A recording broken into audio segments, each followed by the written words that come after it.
নমস্কার বন্ধুরা, আমি রাজীব দত্ত ব্লগে আপনাদের স্বাগত। আর রাজীব দত্ত ব্লগ মানে হচ্ছে অন্যায়ের বিরুদ্ধে প্রতিবাদ, অন্যায়ের বিরুদ্ধে লড়াই।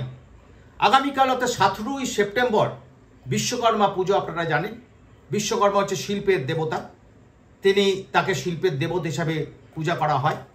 আমাদের রাজ্যে নবান্নে কিন্তু ঘটা করে এই বিশ্বকর্মা পূজা হয় এবং সেখানে ভুরি ভোজের আয়োজন করা হয়। অনেককে সেখানে কর্মচারীদের যেমন খাওয়ানো হয়, সাংবাদিকদেরও কিন্তু বিশেষভাবে ভুরিভোজ করানো হয়। এমন একটা পরিস্থিতি ক্রিয়েট করা হয়, এমন একটা আবহাওয়া তৈরি করার চেষ্টা হয় যে আমাদের রাজ্যে শিল্প প্রচুর শিল্প এসছে। অর্থাৎ বিশ্বকর্মা আমাদের রাজ্যে প্রচুর আশীর্বাদ করেছেন এবং সেখানে প্রচুর শিল্প তৈরি হয়েছে এবং সেটাই কিন্তু এমন পরিবেশ কিন্তু তৈরি করা হয়। আমি আজকে যে এই বিষয়টা নিয়েই কথা বলবো, যেহেতু বিশ্বকর্মা পূজা শিল্পের দেবতা, অর্থাৎ আমাদের রাজ্যের পরিস্থিতি কি রয়েছে, অর্থাৎ শিল্প আমাদের রাজ্যে কতটা এসে সেই নিয়েই আমি আপনাদের সামনে বিস্তারিত তুলে ধরতে চাই। প্রথমেই আসি যে কয়েকদিন আগেই কেন্দ্রীয় সরকারের কর্পোরেট অ্যাফেয়ার্স মন্ত্রক তার একটি তথ্য রাজ্যসভায় দেন প্রশ্নোত্তর পর্বে, এবং সেখানে প্রথমেই বলি যে ভয়ঙ্কর একটা পরিস্থিতির চিত্র শিল্প নিয়ে আমাদের রাজ্যে যে শিল্প পরিস্থিতি কি সেটা তুলে ধরা হয়েছে। কেন্দ্রীয় সরকারের তথ্য বলছে যে 2011 সালের 1 এপ্রিল থেকে 2025 সালের 31 মার্চ পর্যন্ত, অর্থাৎ এই যে মমতা বন্দ্যোপাধ্যায় যখন ক্ষমতায় এলেন তারপর থেকে এখনো পর্যন্ত যা 14 বছরে কি রাজ্যের শিল্প অবস্থা কি সেটাই কিন্তু তুলে ধরা হয়েছে রাজ্যসভায়। এবং সেখানে বলা হচ্ছে যে মোট 6668টি শিল্প প্রতিষ্ঠান কলকারখানা এই রাজ্য ছেড়ে অন্য রাজ্যে পাড়ি দিয়েছে। অর্থাৎ বুঝতেই পারছেন যে মুখ্যমন্ত্রী যখন মমতা বন্দ্যোপাধ্যায় তিনি যখন দাবি করেন যে আমাদের রাজ্যে প্রচুর শিল্প আসছে, তখন কেন্দ্রীয় সরকারের দেওয়া তথ্যে এটাই বেরিয়ে আসছে যে রাজ্য থেকে আসা তো দূরের কথা, এই রাজ্য থেকে শিল্প চলে যাচ্ছে অন্য রাজ্যে। এবং গুজরাটে তার মধ্যে যাচ্ছে, উত্তরপ্রদেশ যাচ্ছে, মহারাষ্ট্রে যাচ্ছে, দিল্লিতে যাচ্ছে, রাজস্থানে যাচ্ছে, আসাম, ঝাড়খণ্ড, মধ্যপ্রদেশ, তামিলনাড়ু, তেলেঙ্গানা, ভারতবর্ষের অন্যান্য রাজ্যে এই শিল্প সংস্থা চলে যাচ্ছে। এবং সব থেকে যেটা দেখা যাচ্ছে পরিসংখ্যানে যে 2017-18 সাল এই এক বছরে সব থেকে বেশি শিল্প সংস্থা পশ্চিমবঙ্গ থেকে চলে গেছে। 1027টি শিল্প সংস্থা, শিল্প গোষ্ঠী এই রাজ্য থেকে অফিস গুটিয়ে অন্য রাজ্যে চলে গিয়েছে। এবং 2015 সাল থেকে 2018 সাল এই 4 বছরে সব থেকে বেশি শিল্প প্রতিষ্ঠান এই রাজ্য থেকে চলে গিয়েছে 2814টি। আর সেখানে মুখ্যমন্ত্রী দাবি করেন, কি জানি না ওনার কাছে কি পরিসংখ্যান আছে, কেন্দ্রীয় সরকারের পরিসংখ্যান, কর্পোরেট অ্যাফেয়ার্স মিনিস্ট্রি যাদের এই তথ্যগুলো যাদের কাছে থাকে, অর্থাৎ রেজিস্ট্রেশন করাতে হয় শিল্প সংস্থাকে, তাদের কাছে প্রকৃত তথ্যটা থাকে, তারাই তথ্য দিচ্ছে। আমি এবারে আপনাদের সামনে একটা তথ্য আরো বিস্তারিত তুলে ধরতে চাই, যেখানে মমতা বন্দ্যোপাধ্যায় প্রতি বছর ঘটা করে BGBS সম্মেলন করেন, বেঙ্গল গ্লোবাল বিজনেস সামিট, এবং সেখানে দাঁড়িয়ে মঞ্চ থেকে ঘোষণা করেন যে সারা পৃথিবী থেকে কত শিল্পপতিরা এসছে, বিদেশি শিল্পপতিরা তারাও তাদেরও এখানে ইনভেস্ট করতে চাইছে, সবাইকার নাকি ডেস্টিনেশন ওয়েস্ট বেঙ্গল, এটা তিনি দাবি করেন। এবং লক্ষ লক্ষ কোটি টাকা বিনিয়োগের ঘোষণা করা হয় এই মঞ্চ থেকে, আমরা দেখেছি। কিন্তু পরিসংখ্যান খতিয়ে যদি দেখেন, একটু আপনারা খোঁজ খবর নিয়ে দেখেন, তার 1% কিন্তু বিনিয়োগ হয় না। আপনারা অনেকেই খবর রাখেন না, হয়তো আমরা খবর রাখি, আমরা জানি যে মৌসাইন যেগুলো হয় তার 1% কিন্তু এই রাজ্যে বিনিয়োগ হয় না। কেন হবে বলতে পারেন? যে রাজ্যের একটা সরকার ক্ষমতায় এসছে, সিঙ্গুরের মতো একটা টাটা কোম্পানি, যারা আন্তর্জাতিক কোম্পানি, তাদের একটা টাটা মোটরস সেখানে কারখানা তৈরি করে ফেলেছিল, সেই সিঙ্গুরের টাটা কারখানাকে গুটিয়ে দিয়ে, যে তাদের আন্দোলনের ফলে, মমতা বন্দ্যোপাধ্যায়ের আন্দোলনের ফলে টাটারা এখান থেকে চলে যায়, তাদের কারখানা প্রোডাকশনও প্রায় শুরু হয়ে গিয়েছিল, তারা চলে যায় গুজরাটে। অর্থাৎ সেই শিল্পকে এখান থেকে তাড়িয়ে, এতে অস্বীকার করে লাভ নেই, এটাই বাস্তব। টাটাদের সঙ্গে মামলা চলছে, তারা ক্ষতিপূরণ চাইছে, তাদের ক্ষতিপূরণ দেওয়ার নির্দেশ হয়েছে। অর্থাৎ সেই শিল্প সংস্থাকে তাড়িয়ে ক্ষমতা এসেছেন মমতা বন্দ্যোপাধ্যায়। অর্থাৎ যে শিল্পপতিরা আসবেন তারা এটা দেখে আসা সাহস পাবেন যে যিনি টাটাদের বিদায় করলেন তিনি, তাকে তো ভয় পাবে যে এই রাজ্যে শিল্প বিনিয়োগ করলে এরকম আমাদের পরিণতি হতে পারে, কেন বিনিয়োগ করবেন।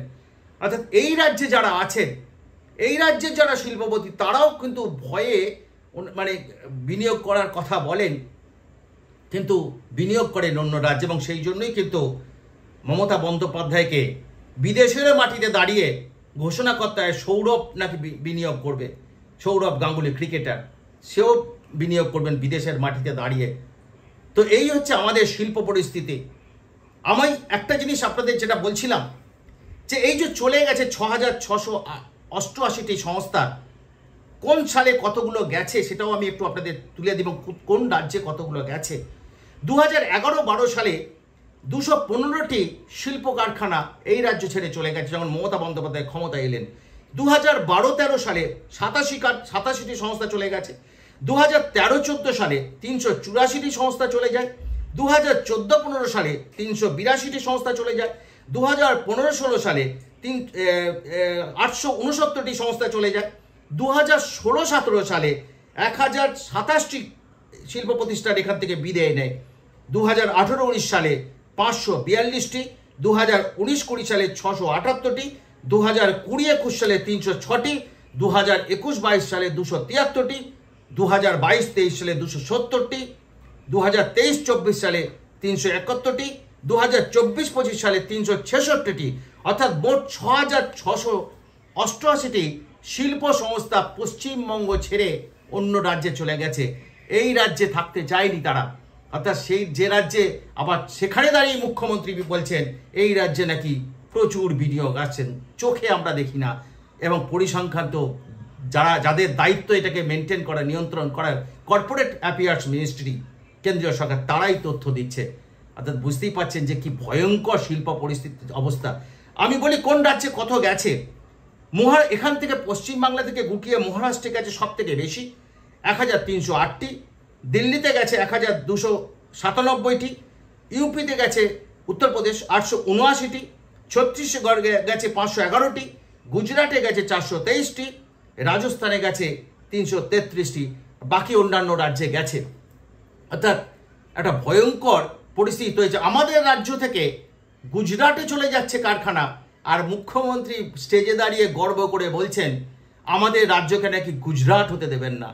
আসলে আমাদের রাজ্যে মানে যত দেখবেন গুজরাটে শিল্প কারখানা বাড়ছে, অন্য রাজ্যে বাড়ছে, এখান থেকে কাজ নেই।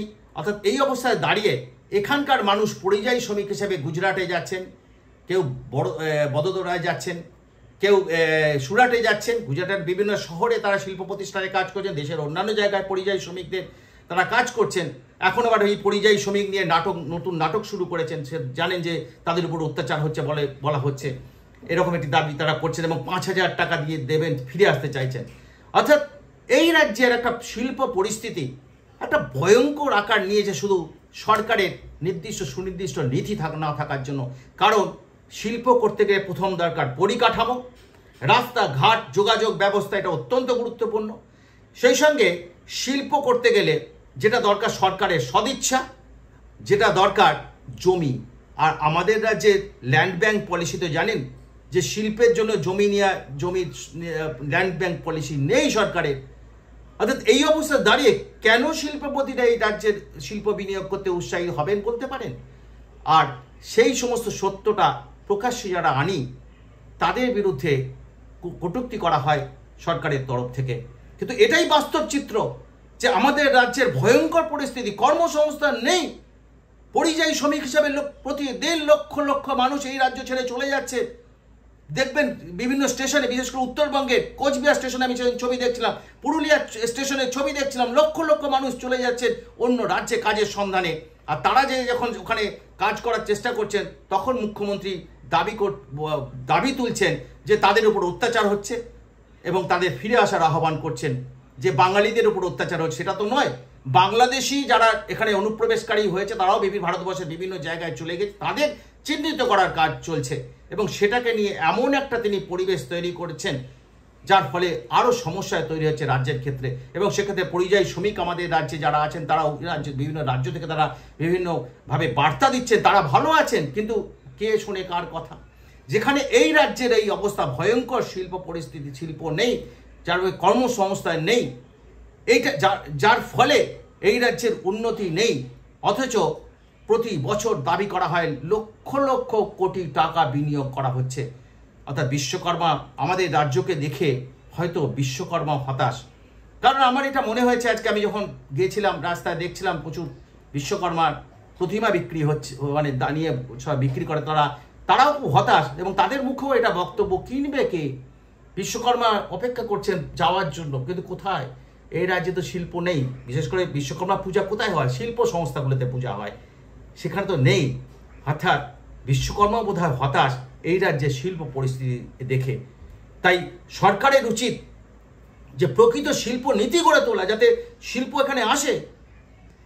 যে বার্তা দিয়ে এই সরকার এসেছিল, সিঙ্গুর থেকে শিল্প চলে যায়, একটা এত বড় সংস্থা, তারা এই যদি সিঙ্গুরের সেই টাটা মোটরস হতো, আজকে বুঝতে পারছে সিঙ্গুর নয় সারা পশ্চিম বাংলাতে উপকৃত হতো। অর্থাৎ সেই সংস্থাকে কিন্তু বিদায় নিতে হয়েছিল, যার ফলেই বোধহয় এখনো পর্যন্ত এই রাজ্যে মুখ্যমন্ত্রী যতই দাবি করেন যে শিল্প প্রতিষ্ঠানগুলোর ডেস্টিনেশন হচ্ছে মানে বেঙ্গল, না বেঙ্গল নয়, উল্টে বেঙ্গল বাংলা ছেড়ে তারা চলে যাচ্ছে অন্য রাজ্যে। আমি বিস্তারিত তুলে ধরলাম আপনাদের, অনেকেরই হয়তো ভালো লাগবে না, কিন্তু আমি আবার বলি এই তথ্য কিন্তু কেন্দ্রীয় সরকারের কর্পোরেট অ্যাফেয়ার্স মিনিস্ট্রি, যারা এই তথ্যকে চ্যালেঞ্জ করতে চান তারা রাজ্যসভায় দেখুন, রাজ্যসভার যে তথ্য আছে সেই তথ্য দেখুন, সেখান থেকেই কিন্তু এই তথ্যগুলো আমি আপনাদের সামনে সকলের সামনে তুলে ধরলাম যে ভয়ঙ্কর অবস্থা রাজ্যে, যে শিল্প নেই, কর্মসংস্থান নেই, যার ফলে এই রাজ্য থেকে প্রতিদিন কাজের অভাব এর জন্য দুবেলা দুমুঠো ভাতের জন্য এই রাজ্য ছেড়ে অন্য রাজ্যে পাড়ি দিতে হচ্ছে এই রাজ্যের মানুষকে। আপাতত এইটুকুই, সকলে ভালো থাকবেন। শেষ করার আগে সকলকে অনুরোধ করব আমার চ্যানেলটি লাইক, শেয়ার, কমেন্ট এবং সাবস্ক্রাইব করবেন এবং আমাকে এগিয়ে যেতে সাহায্য করবেন। ধন্যবাদ।